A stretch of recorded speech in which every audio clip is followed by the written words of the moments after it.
compris le vice-premier ministre et le ministre de l'Intérieur, qu'est-ce qui se passera demain, parce que c'est le mercredi. Et le mercredi, c'est une session de contrôle parlementaire très souvent. Et demain, le ministre de l'économie devra répondre devant la représentation nationale sur cette affaire des chinchards. On parlera également de l'insécurité à Goma, parce qu'il y a une tension entre Kinshasa et Kigali. Maintenant, 2 militaires rwandais ont été arrêtés à l'est de la République démocratique du Congo. Et ce sont des militaires qui renforçaient le M23, qui déstabilise la RDC depuis beaucoup plus de temps. On va prendre également la révision de la Constitution qui est inscrite pendant cette session de mars, parce que le président de l'Assemblée nationale l'a dit. Cette fois-ci, c'est en fait une session de beaucoup d'enjeux. Et puis, une conférence internationale sur la gestion des volcans qui a été animée à l'est de la République, à Goma précisément.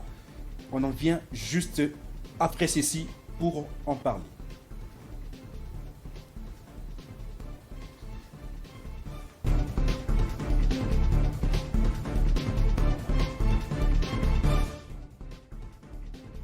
Alors lui, c'est le président d'un parti politique, UNANA, Willy Michiki, qui est sur ce plateau, avec qui nous allons discuter sur ces sujets. Bonsoir. Bonsoir. Comment allez-vous? Oui, je me porte à merveille. C'est un plaisir de retrouver ce plateau du Grand Soir. Vous avez accompagné le chef de l'État à Dubaï pour Expo 2022. Comment ont été les activités à Dubaï? Oui, il faut dire que je suis un habitué de ce rendez-vous commercial important, mondial. Et ça fait presque 12 ans que je me rends à l'exposition. En fait, c'est l'Expo 2020. C'est 2020 plus. C'est l'Expo 2020, mais c'est la toute première fois. Et j'ai failli pleurer lorsque je vis la RDC avoir un stand dans ces rendez-vous importants économiques. Lorsque je vis tous les gens de partout faire des longs quais pour juste visiter les pavillons de la RDC, ça m'a fait pleurer. Je me suis rappelé des années 80, des années 70, lorsque la RDC était encore une puissance mondiale. Vous savez, ces pays, on peut tout dire. C'est vrai qu'il faut dire merci à Tshisekedi qui a rendu ce pays fréquentable. Et la présence du chef de l'État a redonné encore du tonus et a créé beaucoup plus de la curiosité. Je dis qu'il y a eu presque tous les pays du monde, plus de 90% des pays du monde ont exposé, mais nous sommes parmi les pavillons qui ont été le plus visités. Mais qu'est-ce que la RDC peut attendre de tout ça finalement? C'est vrai, il y aura beaucoup de retombées économiques. Comme quoi?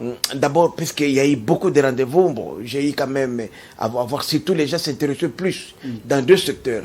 Les 3, je peux dire, les secteurs de mines, puisqu'il y avait même de très belles présentations de lithium, par exemple, qui va révolutionner l'économie mondiale, non seulement sur le plan en termes de prévention du climat, donc de l'environnement, mais aussi en termes de coût moins cher. Les véhicules ne vont plus rien coûter. Parce qu'un véhicule électrique coûte moins cher. En RDC, comme partout, parce que nous serons obligés de les exporter partout. Parce que les véhicules aujourd'hui qui utilisent le pétrole coûtent trop cher, non seulement polluent, mais ça coûte aussi plus cher.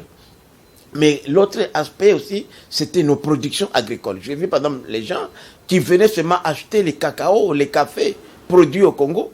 Et il y avait des quais, et puis les gens venaient avec leur passeport pour que leur passeport soit estampillé par les cachets de la RDC pour montrer qu'ils ont visité les stands. Mais l'autre aussi, c'est le secteur de l'énergie. J'ai vu les gens qui posaient des questions, qui ont même pris des contacts sur place. C'est vrai, il faut dire quand même, une petite faille que j'ai constatée, c'est que après le tout premier jour, après surtout la journée de la RDC, notre pavillon n'avait plus d'experts. Et il y avait un manque, parce que moi qui qui suis resté un peu plus longtemps, il y avait des gens qui venaient, qui voulaient avoir des contacts avec des professionnels, mais il y avait des filles hôtesses qui ne comprenaient rien. C'est quand même une faille, mais quand même, il faut dire que c'est une bonne chose. C'est pour dire qu'aujourd'hui, la RDC est présente dans de grands rendez-vous du monde. Vous avez tant vanté la production de la RDC, vous avez tant plutôt vanté comment est-ce que le pavillon de la RDC a été fréquenté, mais depuis tout ce temps, on attend les investisseurs, mais qui n'arrivent jamais. Mais vous savez, il faut dire que c'est maintenant qu'on vient de le faire. Il faut attendre maintenant qu'il y ait des contacts. Ah, d'accord. Mais c'est comme ça que j'en appelle encore une fois de plus au gouvernement de la République d'accélérer la procédure de l'ouverture de notre mission diplomatique à Abu Dhabi.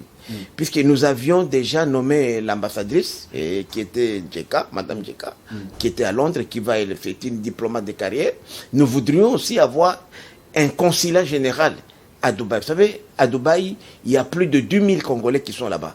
Il y a une communauté importante au Abu Dhabi est loin de Dubaï. Il faudrait qu'il y ait aussi un consulat général qui va aussi aider pour gérer les affaires. C'est vrai que Abu Dhabi, c'est la capitale politique où l'ambassadrice doit résider, mais au niveau de Dubaï, c'est la ville économique, la ville commerciale qui nécessite aussi une représentation diplomatique. D'accord. Alors, vous étiez sur place, sûrement, vous avez toutes les données.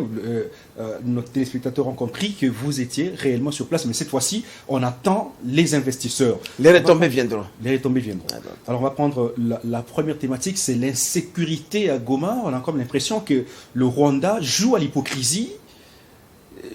D'une part, le chef de l'État qui échange avec Paul Kagame, et Paul Kagame qui nie à travers le monde, même sur Jeune Afrique, partout où il passe, qu'il n'est ni de loin ni de près impliqué dans l'insécurité de la RDC, surtout dans cette partie de l'Est. Mais cette fois-ci, 2 militaires rwandais ont été arrêtés à l'Est en complicité avec le M23. Comment avez-vous reçu cette information? Bon, d'abord, vous savez, je suis expert de questions de la région des Grands Lacs.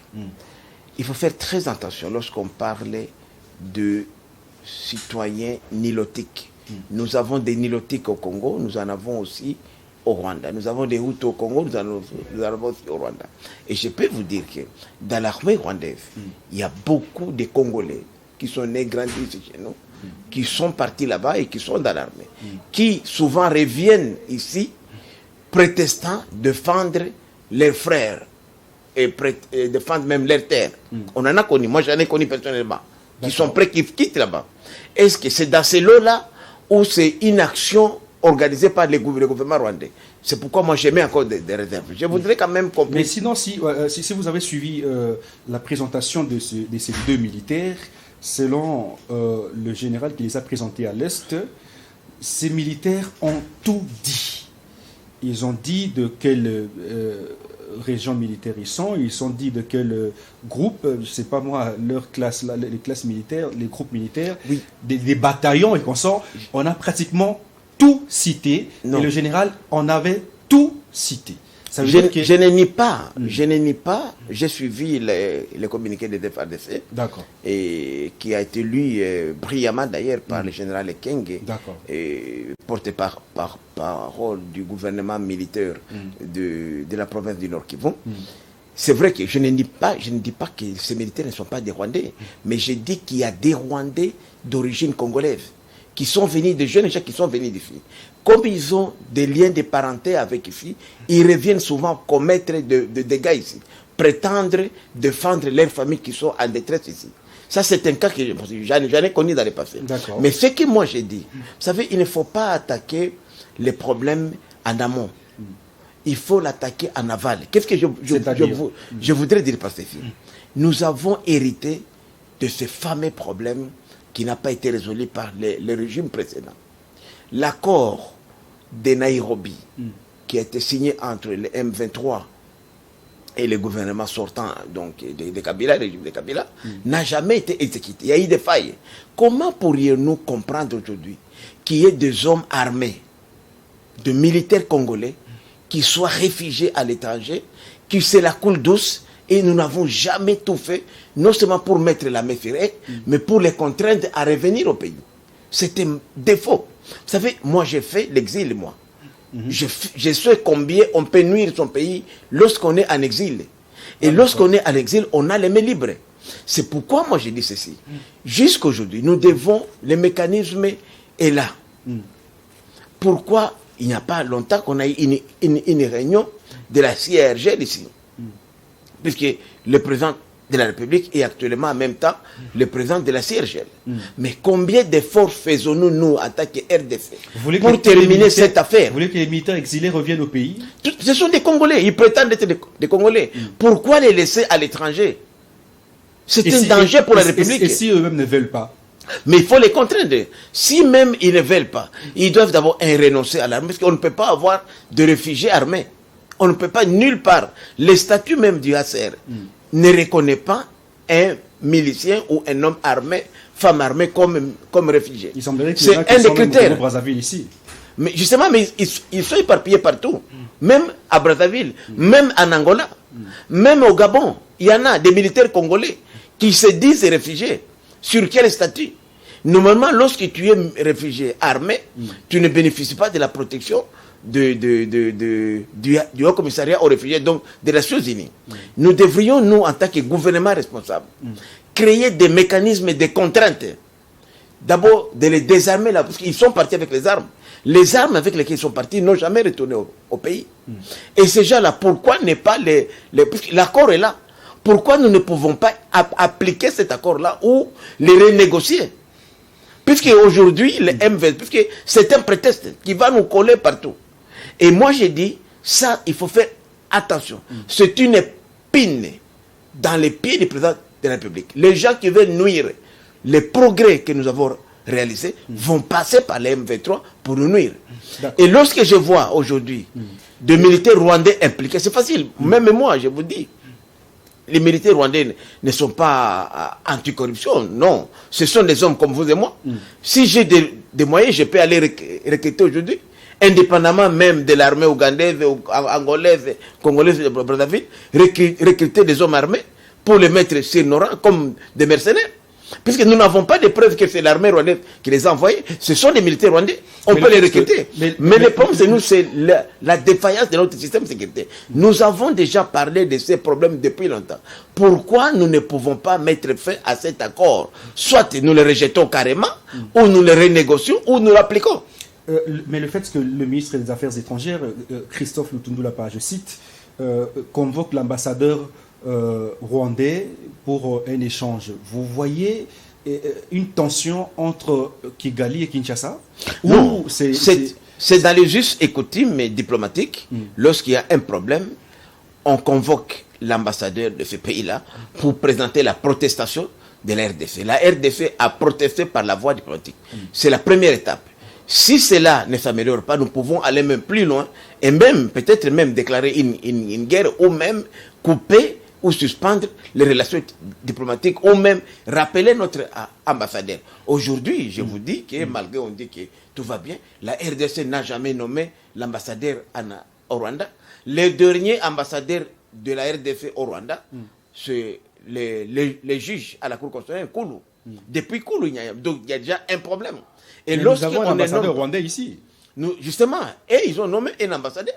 Nous devrions nous aussi nommer un ambassadeur. Ça, c'est un problème aussi. Et mais pourquoi nous, on n'a pas d'ambassadeur? C'est ça la défaillance du système diplomatique. Nous devons reconnaître que nous avons une défaillance. La diplomatie d'abord que nous devons faire, nous, c'est d'abord la diplomatie de bon voisinage. Lorsque nous sommes bien avec les pays, nous sécurisons les pays. Mais si lorsque déjà nous n'avons pas un ambassadeur là-bas, alors imaginez-vous comment même nous allons fonctionner là-bas. Et si le Rwanda n'est pas un bon voisin, vous voulez que la RDC l'impose à devenir bon voisin? Parce que déjà, le Rwanda est mal perçu par tout Congolais. Non. Donc, vous savez, en diplomatie, désigner un ambassadeur, vous savez, pendant la guerre froide, les États-Unis avaient un ambassadeur à Moscou. Moscou avait un ambassadeur à Washington. Au contraire, lorsque vous avez une mission diplomatique, il y a ce qu'on appelle les flics. Ça vous permet de surveiller les pays ennemis. Mais lorsque nous n'avons pas un ambassadeur, je me demande comment les services de renseignement de notre ambassade opèrent au Rwanda. On serait même informé de tout ce qui se passe au Rwanda. Comment serions-nous informés lorsque nous n'avons même pas une véritable... Nous avons des diplomates qui sont là depuis 7 ans, 6 ans, 8 ans. et qui ne sont presque pas en contact avec la centrale. C'est un problème. Donc nous avons une défaillance au niveau de la diplomatie congolaise. Nous devons faire un effort. Le chef de l'État en fait, mais pour matérialiser, ce n'est pas normal aujourd'hui. Nous sommes à la veille des échéances électorales. Mais si Tshisekedi sera comptable de sa gestion. Mais nous n'avons pas encore nommé même pas 10% d'ambassadeurs. Les mandataires publics de l'État, 80% sont ici. Mais c'est ça que j'ai dit. Qu'est-ce qui bloque? Il y a un problème au niveau de l'Union sacrée. Lequel? Il y a un problème, puisqu'il y a un problème d'organisation. Je suis de l'Union sacrée, mais il y a un problème. Ça veut dire Puisque la territoriale aujourd'hui, à 90%. Oui. Vous fustigez le manque d'organisation? Je le reconnais puisqu'elle est là. Ce manque-là est là. Comment, à la veille des échéances électorales, nous sommes obligés, nous, à défendre les bilans. Nous sommes comptables de la gestion du mandat de pouvoir. C'est notre mandat. Mais jusqu'aujourd'hui, à la veille des échéances électorales, la territoriale est quasi contrôlée par l'ancien régime, qui nous traque aujourd'hui.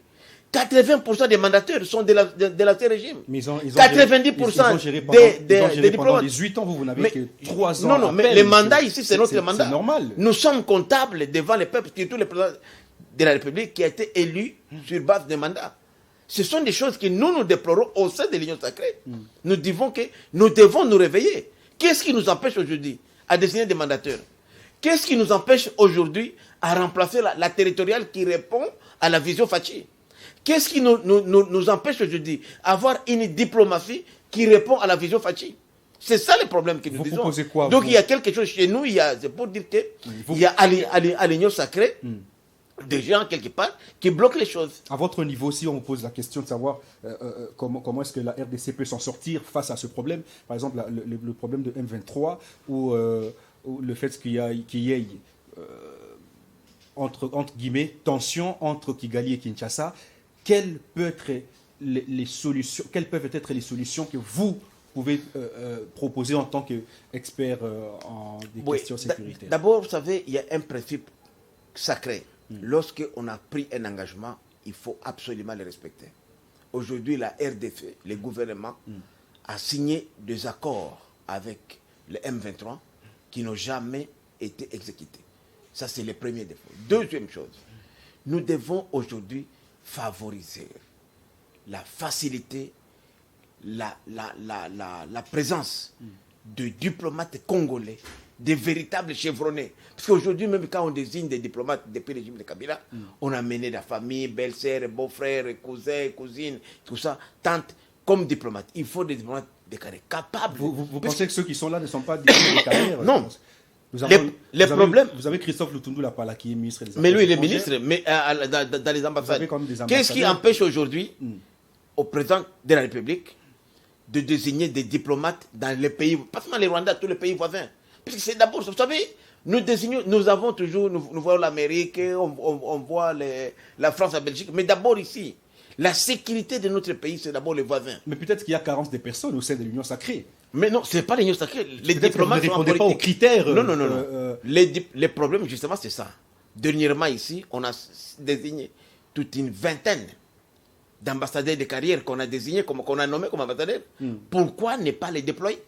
Pourquoi même ne pas déployer un personnel compétent?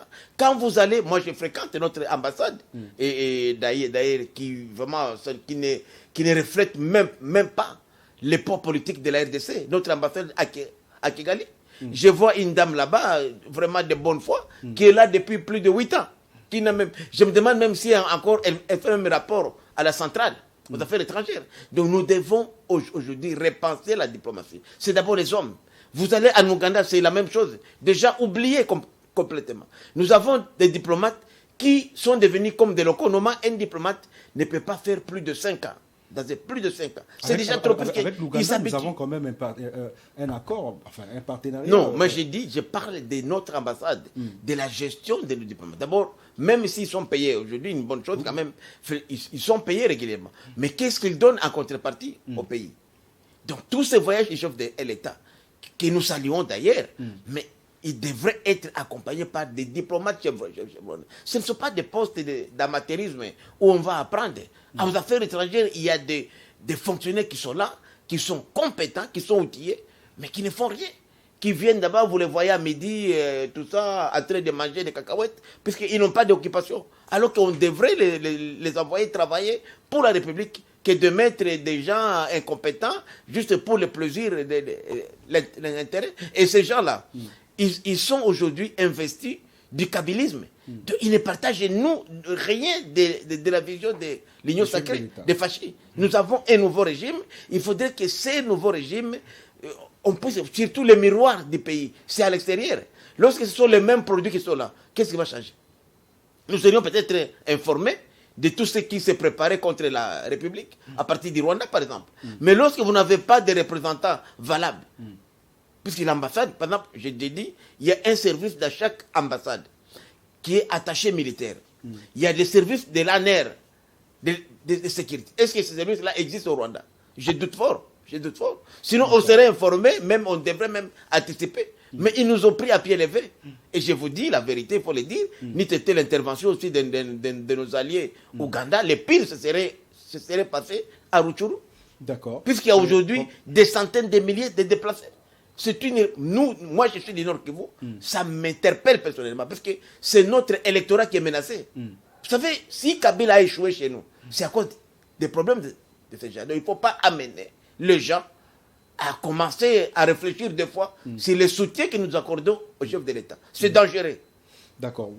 Surtout nous, à l'Est. La question sécuritaire, pour nous, est une ligne rouge sur laquelle on ne peut pas jouer. Comment voyez-vous, pour terminer, comment voyez-vous la suite de cette affaire de Kalumba entre le Rwanda et la RDC? Comment voyez-vous la suite? Est-ce que ces militaires doivent faire la prison à RDC ou carrément on les amène au Rwanda? Généralement, il y a un principe. Lorsque les militaires d'un pays ami sont arrêtés, il y a l'échange de prisonniers. Est-ce qu'il y en a aussi les nôtres qui sont au Rwanda? Nous pouvons, par exemple, aujourd'hui, marchander avec les Rwandais pour leur dire, donnez-nous les M23, nous vous remettons vos militaires. Ce n'est pas les noms qui comptent, ils peuvent nous donner même 100 personnes, puisque c'est les Rwandais qui les protègent. Et on ne peut pas donner l'asile politique aux hommes armés. Déjà, ce principe-là, d'ailleurs, il est même dit dans les statuts des Nations Unies, un réfugié ne peut pas être à moins de 50 km de son pays. Or, vous les trouvez à Gisenyi, à la porte de la RDC. Vous les trouvez même en Ouganda. Ils sont à côté de la frontière. Donc, il y a un problème qui ne marche pas quelque part. Donc, c'est à nous maintenant de monnayer ces prisonniers de guerre pour que nous puissions obtenir aujourd'hui les rapatriements de ces troupes-là forcées. D'accord. Alors on va prendre les Congolais donc de M23, voulais-je dire. D'accord. On va prendre l'autre thématique, c'est le ministre de l'économie et le patron de la territoriale qui sont visés. Ils sont sous une motion de défiance. Demain, ils pourront faire face à la représentation nationale. Il s'agit de Jean-Marie Kalumba et Daniel Asselo. Vous avez suivi le ministre de l'économie être reproché de cette affaire des Chinchard parce qu'il semblerait qu'il aurait perçu de l'argent pour acheter les Chinchard avant les fêtes, mais qui, jusqu'aujourd'hui, n'arrive pas en RDC. Il est reproché les détournements. Vous pensez qu'il pourra résister demain face aux élus nationaux? Bon, je voudrais d'abord dire, sur cette affaire, donner la vérité, peut-être même un scoop pour votre chaîne de télévision. C'est ce dont nous avons besoin. Pour vous dire que les vrais enjeux, ce n'est pas l'affaire des Chinchard. Ah ce bon? n'est pas de l'argent, non. Ah bon? La preuve que d'ailleurs les quotas, le rôle du ministre, c'était quoi? C'est de négocier un quota pour la RDC. Les premiers lots étaient venus en décembre, moi j'ai vu des Chinchard ici. Ce n'était pas beaucoup, parce que la ville de Kinshasa, aujourd'hui, c'est plus de 10 millions d'habitants. Même si vous amenez 20, 30, 50 conteneurs, ça ne va pas répondre aux besoins. Non, mais la première quantité, il faut éclairer, la première quantité, il semblerait que c'est un partenariat entre le ministre de l'économie et un privé namibien. Et puis c'est celui-là qui a fourni quand même la RDC avec le peu de Chinchard que nous avons eu avant les fêtes. Mais justement, lorsque la Namibie vous donne un quota de pêche, quand on vous donne un quota de pêche, c'est vous-même qui cherchez les bateaux. Si vous croyez que les bateaux, vous allez les avoir, les bateaux étaient pris. Mais on a dit répondre d'abord aux besoins des Congolais. Dans cet argent-là qui était prévu pour faire la pêche, parce que quand on fait la pêche, c'est moins cher que d'acheter. On a trouvé un deal avec les Namibiens qui ont donné quand même les premiers produits qu'on a reçus. Mais notre quota, comme nous l'avons eu déjà vers la fin de l'année, a été reconduit pour cette année. J'ai même ici avec moi la lettre du ministre namibien de pêche qui nous donne les quotas qui est valable pour l'année 2022. Donc, on n'a rien perdu. L'argent a été payé. Mais qu'est-ce qui se passe exactement? Parce que vous avez dit que ce n'est pas c'est ce que moi je veux vous dire, que ça c'est un faux problème. Les vrais problèmes c'est quoi, Désiré? Je vais vous dire les vrais problèmes. Allez-y. Les vrais problèmes est ailleurs. Lequel? Les problèmes aujourd'hui, c'est qu'il y a une sorte d'agitation dans les états-majors de regroupement et partis politiques. Ah bon? Les gens sont en train d'avoir peur de Tshisekedi, puisque le ministre de l'économie n'est qu'un arbre qui cache la forêt. Ah et bon? la forêt, c'est qui? C'est Tshisekedi, la forêt. Ah oui? C'est Tshisekedi, la forêt. Les pauvres Kalumba n'a rien dans cette affaire. Ah oui? Le fait qu'il soit parti au Maniema, qu'il a mis en difficulté les soi-disant leaders de Maniema, Chadari, Mapon, Olive Lembe, et Moïse Katoum, il faut le dire, donc Salomon, mon idée là par lui, ça dérange. On dit Kalumba, comme c'est le représentant de Maniema au gouvernement, le seul, il faut l'achever. Mais Kalumba ne pèse pas. Le problème aujourd'hui, c'est le leadership, l'électorat de Maniema. Ah bon? Qui est en jeu. Ce n'est rien avec Kalumba, n'est rien, les pauvres Kalumba. Non, cette affaire de Chinchard, c'est un prétexte. Non, un prétexte pour rien. C'est comme ça que, et vous me donnerez raison, parce qu'on dit toujours que Michiki c'est un prophète. Retenez la date d'aujourd'hui. Désiré, je vous prends en témoin. Si ce que je dis ne se réalise pas, moi je ne serai pas candidat et je laisse la politique. Ah bon? Aux élections prochaines, il y aura une coalition. Entre qui et qui? Coalition, je vous l'ai dit, non? Je vous l'ai dit, je dois vous dire. Qui se dessine déjà. Tshisekedi est isolé, il y aura une coalition. Ensemble, avec Moïse Katumbi, probablement avec d'autres forces qui sont avec nous dans l'Union sacrée mais qui traînent encore. L'INC, avec Kamere, parce que Kamere n'acceptera jamais l'humiliation qu'il a connue avec nous à l'Union sacrée. Okay. Il a été humilié en prison. C'est pourquoi j'ai toujours dit que Kamere ne reviendra pas. Comme Kabound aussi ne reviendra pas. Ah, vous me donnez raison. Les deux là seront avec Moïse Katumbi. Et si le temps qui est là, à moins que Kamere soit blanchi par la Cour constitutionnelle, la Cour de cassation, ou la procédure devant la Cour de cassation. Comme c'est une affaire pénale, je vous parle comme juriste, il faut sa présence physique. Je ne sais pas par quelle baguette magique Kamere pourrait être blanchi demain. C'est mon ami, je lui ai dit, je le comprends, il a été frustré. On est en politique, on voit là où il y a ses intérêts. Il y a une coalition avec Olive Lembe, qui pourrait être une candidate aussi demain. Olive Kabila. Je vous dis, Olive Kabila Lembe pourrait être une candidate. Et une candidate sérieuse, c'est ma soeur. J'ai dit, cette femme-là peut nous surprendre. Hein. Moi je suis Tshisekedi, il faut bien l'observer. Alors, cette coalition-là, Mapon, Matata Pogno PPRD, Moïse Katumbi, et Vital Kamere, et Jean-Marc Kabound, vous l'avez cité. Kabound pouvait rejoindre après. Là, sont des mini-frontières, évidemment, par rapport à ce que j'ai dit. Et Olive Lembe, ces gens-là vont faire une coalition, un bloc contre nous, contre Tshisekedi. Ils vont soutenir qui? Ils vont soutenir non, maintenant, Lembe, non, aujourd'hui, deux candidats, il y a deux candidats chez eux. Moïse et Olive. On va voir les tendances. Si c'est Moïse, on soutient Moïse avec. C'est comme ça que vous allez voir que cette pétition-là a été signée par l'ordre de leaders politiques. Ah bon? De ces regroupements-là. Mais ça, c'est un scoop. Mais c'est ça que je vous dis. Quand vous voyez, ça n'a rien. C'est un enjeu électoral. Il faut fragiliser le gouvernement Sama qui dérange. Puisque quelqu'un, je vous dis, j'ai des amis au gouvernement, piètre figure plus grave, quelqu'un qui a baissé les prix. Mais vous savez, dans ces pays, baisser les prix des billets d'avion seulement. Mettons de côté les autres paramètres. Mais c'est un électorat pour Tshisekedi. Aujourd'hui, vous allez au Kasaï, chez lui, chez Tshisekedi, vous payez moins de $100. Vous allez en Bandaka, 90 dollars. Je vais chez moi. 195. 190 d'ailleurs, 190 dollars. À Goma, là où je paye 450. Et ce n'est pas une campagne. Est-ce qu'il y a plus de campagne que ça? C'est plus dans un pays qui n'a pas d'infrastructure. Alors, mais cet homme-là, pourquoi lui n'a pas accepté la corruption? Comme les autres prédécesseurs à lui. Okay. Kalumba, c'est qui lui, l'homme anti-corruption? Pourquoi la fait qu'il a approché? Pourquoi il n'a pas accepté de faire des deals comme ses prédécesseurs le faisaient? Pourquoi lui fait de ça son combat? Qui est-il, lui, Kalumba? Ah bon? On va le frapper. Mais si on le frappe, il est de ses alliés. Donc pour nous, c'est pas grave, on peut les remplacer. Mais c'est l'électorat. Puis c'est lui qui viendra là-bas. Ne pourra pas peut-être tenir comme lui. C'est ça l'enjeu aujourd'hui. L'enjeu, c'est l'enjeu électoral. Pour fragiliser. C'est le leadership des Maniema, les contrôles des Maniema qui agit. Donc ça veut dire que Kalumba est vu par l'autre camp comme étant le pion dangereux de Félix Tshisekedi. Et surtout l'erreur que Kalumba a commise, c'est que la veille de son voyage au Maniema, il a été reçu officiellement par le chef de l'État. Moi, j'ai été au gouvernement, tous les ministres ne sont pas reçus. Ils pouvaient me recevoir en cachette. Ça a dérangé. C'est ça qui a tout.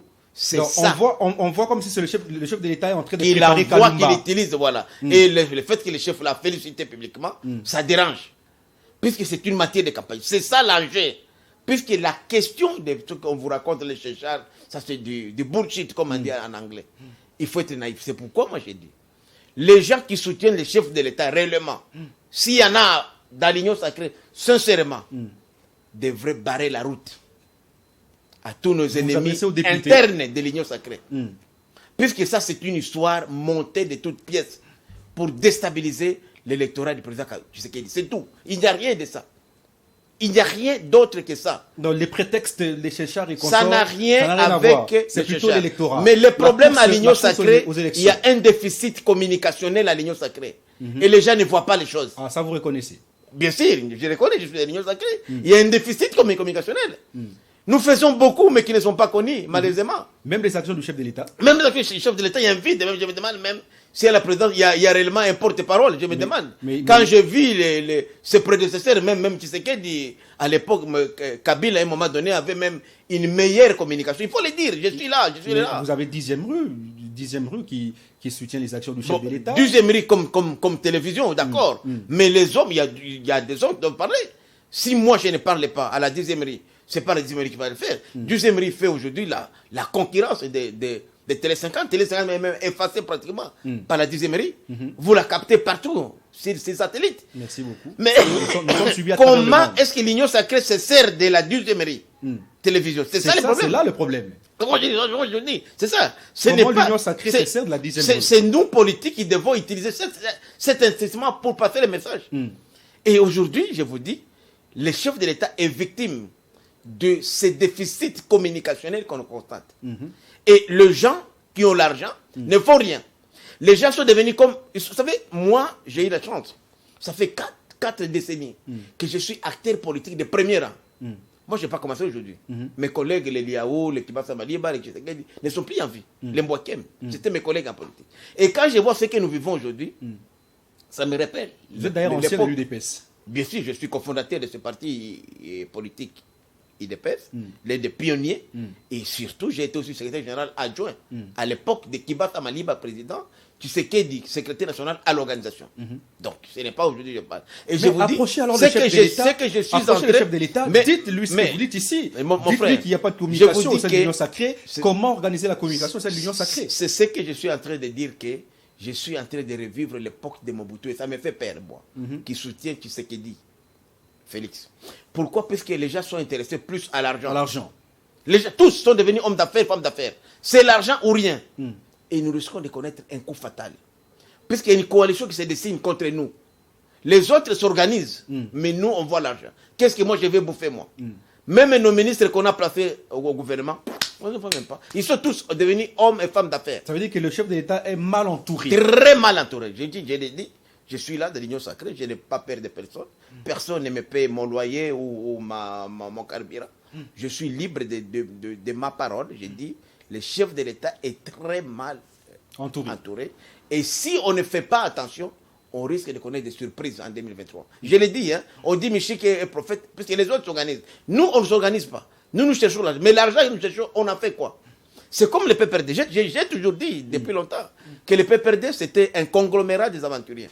Puisque le PPRD, vous voyez un parti riche au pouvoir. Plus de 10 ans, 15 ans. Mais qui ont mis des moyens à la communication. Mais justement, quand vous voyez le PPRD, les partis n'est pas riches. Ce sont les hommes qui sont riches. C'est ce que nous sommes en train de constater aujourd'hui à l'Union Sacrée. Les hommes sont riches. Je prends un exemple de ma province, je ne vais pas parler d'ailleurs, Nord Kivu. Depuis 18 ans, presque 15 ans, disons, Kabila est là, le PPRD est là. Le PPRD loue une province qui a 10% d'électeurs. 10% de poids électoral en RDC.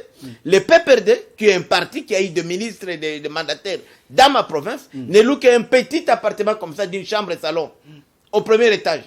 Moi, un petit pauvre chômeur, je prends mon immeuble, je mets ça sur le parti. Bahati modeste qui n'a rien, prend partout il achète. D'accord. Puisqu'on a une vision. Et lorsque les gens deviennent riches, pour que les partis, c'est dangereux. Puisque, au finish aujourd'hui, regardez les résultats, malgré la tricherie opérée. Mais le résultat du PPRD, le PPRD n'a eu que 52 députés. PPRD est allié en plus. Mais beaucoup ont quitté. Non, oui, à l'époque, 52 députés. Presque 10%, avec tous les moyens qu'ils ont eu. Ils ont été incapables de faire élire leur candidat. Chadar, qui a eu tous les gros moyens. Le candidat le plus, qui avait le plus de moyens, mais il a brillamment échoué. Pour vous dire, c'est ce que nous devons faire attention. Moi, j'ai peur, je vous dis sincèrement, Désiré, j'ai peur, moi, pour l'Union Sacrée. Si nous ne changeons pas maintenant, qu'est-ce qui nous empêche ici de nommer de nouveaux mandataires qui partagent notre vision, qui vont être comptables de notre bilan? Mais pourquoi ce retard? Qu'est-ce qui nous empêche de nommer de la territoriale, de la petite territoriale? C'est notre compétence. Justement, c'est plus qu'il y a quelque chose qui ne va pas. Nous sommes intéressés à l'argent. On ne s'intéresse pas à la politique. Vous oubliez la politique. Nous faisons ce que Kabila faisait. Vous savez, j'avais dit une chose, et personne ne m'a jamais contredit. Je disais que Kabila s'intéressait plus à l'argent qu'à la politique. Je suis en train maintenant de constater maintenant à l'Union Sacrée, c'est ça. Tout le monde veut se faire de l'argent, c'est tout. C'est pas mauvais de se faire riche. Mais préparons aussi l'avenir politique. La conquête du pouvoir. Investissons dans la conquête du pouvoir. Personne ne fait ça. Malheureusement, je vous dis, moi ça m'inquiète personnellement. Je l'ai dit tout haut, parce que demain, on va balancer cette émission. Michik qui a dit, et ma conscience sera tranquille. C'est pourquoi j'ai dit, pour le cas de Kalumba, c'est Tshisekedi qui est combattu. Et tout celui qui votera pour la motion de Kalumba, c'est le départ de Tshisekedi, l'échec de Tshisekedi. C'est clair. Et ça, on en trouve partout. Donc même à l'Union Sacrée. On essaie d'éliminer les pions des choses. Les pions, tout celui qui peut aujourd'hui redonner espoir, la chance à Félix, doit être de pouvoir, il doit être écarté. Et on le fait d'une manière bien. C'est ça le combat. C'est ça le combat. Parce que, imaginez-vous comment expliquer aujourd'hui. Nous sommes à la veille d'échéance électorale. Bientôt, la nouvelle loi électorale sera adoptée, promulguée. Mais nous n'avons pas encore, à l'Union Sacrée, notre candidat aux élections présidentielles. Et c'est normal. Déclaré, on n'en a pas. Mais c'est le chef de l'État. Mais justement, mais ce n'est pas lui. Moïse aussi, il est dans l'Union Sacrée. Il est candidat aussi. Je vous donne le cas. Et tant d'autres. Est-ce qu'on peut avoir deux, trois candidats? Moïse Katumbi pourra se déclarer candidat au sein de l'Union Sacrée ou il va sortir de l'Union Sacrée pour se dire non, candidat? Justement, jusqu'aujourd'hui, il est membre de l'Union Sacrée. Candidat. L'ensemble, lorsqu'on a inauguré les bureaux, les sièges de l'ensemble à Lubumbashi, j'ai suivi mon frère et ami honorable Bolengetenge, c'était général, dire que leur candidat était Moïse Katumbi. Et même mon ami Kabitatu est revenu, c'est ça. Donc c'est pour dire qu'officiellement, à l'Union Sacrée, au moins, il y a deux candidatures annoncées. C'est du désordre. C'est du désordre. Et Moïse Katumbi. Peut-être demain, il y aura encore d'autres qui vont lever leurs petits doigts. Mais moi, j'ai dit c'est du désordre. Et lorsque vous acceptez les désordres, on ne peut rien construire dans les désordres. Et soit vous êtes à l'Union Sacrée ou vous n'y êtes pas. C'est tout. C'est pourquoi vous voyez tous ces petits coups bas ici. Ces jours à l'Union Sacrée, puisque nous faisons semblant. Non, Kalumba n'y est pour rien. Kalumba, c'est l'arbre qui cache la forêt. Il n'y est pour rien, les pauvres. C'est rien. S'il n'avait pas pris ces mesures ici, Kalumba ne serait même pas inquiété. S'il n'était pas parti au Maniema, enterrer les soi-disant leaders, les Olive Lembe, les Chadari, les Mapo, tout ça, il ne serait pas inquiété. Il ne serait pas poursuivi. Pas du tout. regard... Pour Asselo, c'est la même chose aussi. Asselo essaie de remettre de l'ordre. Vous savez que le chef de l'État lui-même est revenu sur la stabilité des décisions provinciales. Même lorsqu'il a réussi ici, à Kinshasa, les députés provinciaux, il a dit on ne peut pas parler de la réussite du programme de 145 territoires s'il n'y a pas de stabilité des institutions provinciales. Mais tous ces députés, quand vous voyez toutes ces émotions-là, ce sont des émotions alimentaires. Asselo est venu, contrairement à son prédécesseur, nettoyer la cour. Voilà. Nettoyer, mettre des choses là où elles doivent être. Il a été accusé d'ailleurs pendant la conférence de gouverneurs par les députés provinciaux. Quelques députés provinciaux l'ont qualifié d'un corrupteur. Ils ont crié. Moi je parle des cas que je connais et désirés. Je prends une province comme le Sud Kivu. Le Sud Kivu a des recettes autour de 700 000 $. L'IGF est là depuis presque 2 mois en train d'enquêter. 700 000 $. Les députés provinciaux, chaque mois, ils reçoivent 150 000 $. Le fonctionnement des institutions provinciales et tout ça, le gouvernorat, 500 000. On est déjà à 650 000. La rétrocession qui vient irrégulièrement, 140 000. Irrégulièrement. S'il faut payer les missions, qu'est-ce que la province, alors, les gouverneurs, les pauvres, il va avoir quoi pour corrompre? C'est ça, que je dis, vous allez avoir l'argent où? Puisque ce n'est pas les recettes. Il va avoir l'argent où pour corrompre les pauvres Théo Ngwabidje. Pour ne citer que ces cas-là que je connais, je maîtrise bien. Donc parfois les gens disent, mais assez, il faut les féliciter. L'Angèle Léos, je crois, les gens qui combattaient comme Asselo avaient des affinités avec Kabound, il est victime de ça. Ah, d'accord. Mais Asselo, moi j'ai dit, parmi que je vois, c'est l'un des meilleurs. Vraiment l'un des meilleurs qui fait au moins tenir les choses telles qu'elles sont. Le chef de l'État a besoin de gens comme Asselo. Moi, je n'ai jamais vu Asselo, je n'ai jamais parlé avec lui, je ne le connais même pas. Mais je le vois à travers ses œuvres. Tous ces gens-là sont... Alors, par contre, à féliciter, bien sûr. Par contre, les ministres qui sont anti-Tshisekedi, puisqu'il y en a beaucoup, ceux-là, on les laisse aux affaires, ils sont bien, ils sont là. Et quand vous regardez les profils des ministres, ce sont les ministres qui travaillent bien, dont le secteur marche bien, qui sont combattus, que même on passe même à une motion de méfiance, de défiance. Non, moi je vous dis sincèrement, vous savez, il faut faire une lecture politique. Moi j'en appelle aux amis de l'IDPS, puisque c'est le temple, l'IDPS, moi je suis un ancien de l'IDPS, d'ouvrir l'œil et les bons. C'est ce qui se passe dans cette Assemblée nationale-là. Et je dis au président Bosso de faire attention. Si lui croit qu'il va jouer le jeu double en cherchant à couler certains ministres pour se maintenir, oublier sa motion, il joue avec les faits. Puisqu'aujourd'hui, ça peut être le ministre, demain sera lui. Mais il faut savoir que nous tous, si nous sommes réellement de l'union sacrée, c'est d'abord les intérêts du chef de l'État. Puisque même si moi, Willy Michik, je suis élu député de moi, je n'ai pas de problème, je suis le maire élu de Walikale. Avec Tshisekedi ou pas, je serai élu, c'est mon fief. Je suis le maire élu. Mais être élu sans avoir le chef de l'État élu avec vous, vous êtes foutu.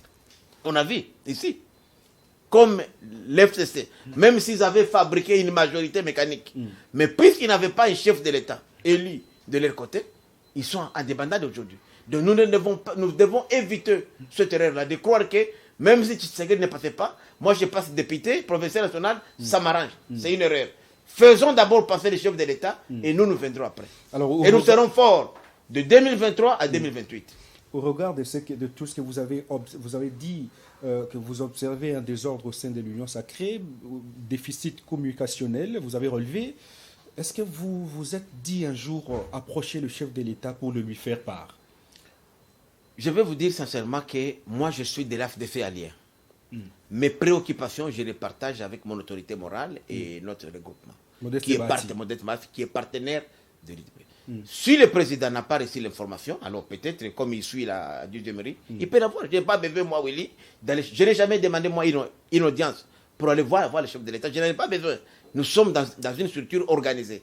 De l'AFDC allié, je communique par là-bas et à l'Union sacrée, nous nous retrouvons. Si le président a besoin, le président, c'est Je ne dis pas que c'est Il un vous ami. connaît bien, il connaît Mais tout le monde. comment? Il m'appelle, bref, il me connaît. D'accord. S'il a besoin de moi, il a mon numéro de téléphone. D'accord. J'ai le sien. D'accord. Il n'a qu'à m'appeler s'il a besoin de moi. D'accord. Mais moi, je fais mon travail. Je n'attends rien du président. Je n'attends pas qu'il me donne un travail ou bien de l'argent. Non, je n'attends rien. La preuve, je n'ai jamais rien demandé au chef de l'État. Il me D'accord. suit. Rien demandé. Ni travail, ni argent. Moi, c'est la réussite. Puisque moi, je suis planteur agriculteur. Je suis enseignant.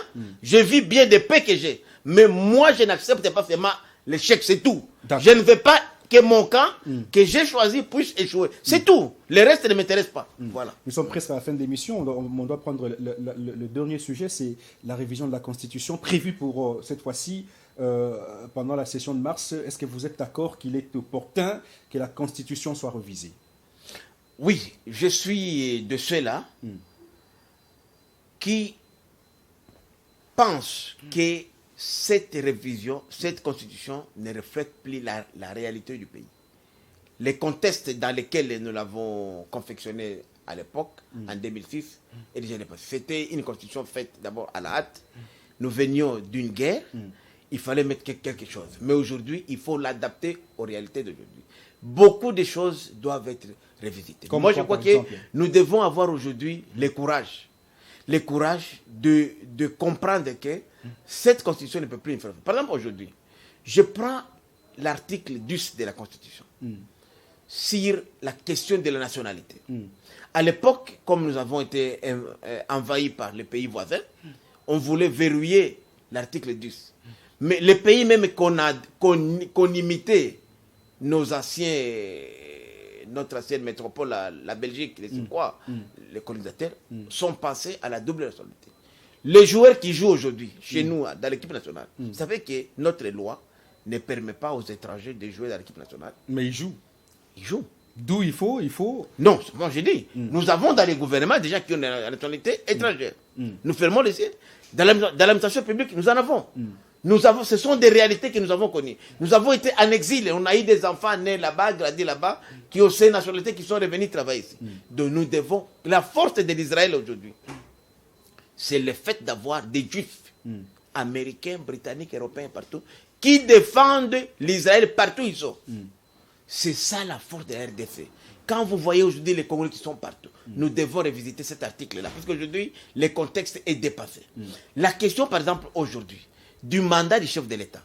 On a constaté dans ces pays, puisque la France aussi était passée de 5 ans à 7 ans. Ah, vous êtes d'accord qu'on passe de 5 ans à 7 ans? Tout à fait, puisque les 5 ans, c'est insuffisant. Vous soutenez non, Steve Mikaï? Steve n'a pas inventé ça, mon cher. Ce sont des réalités. D'accord. Donnons assez de temps. Ce n'est pas pour pour quelqu'un d'autre qui viendrait. Si ce sera Olive Lembe, si ce sera Moïse dans leur coalition. Si c'est vous? Si c'est moi, Willy Michiki.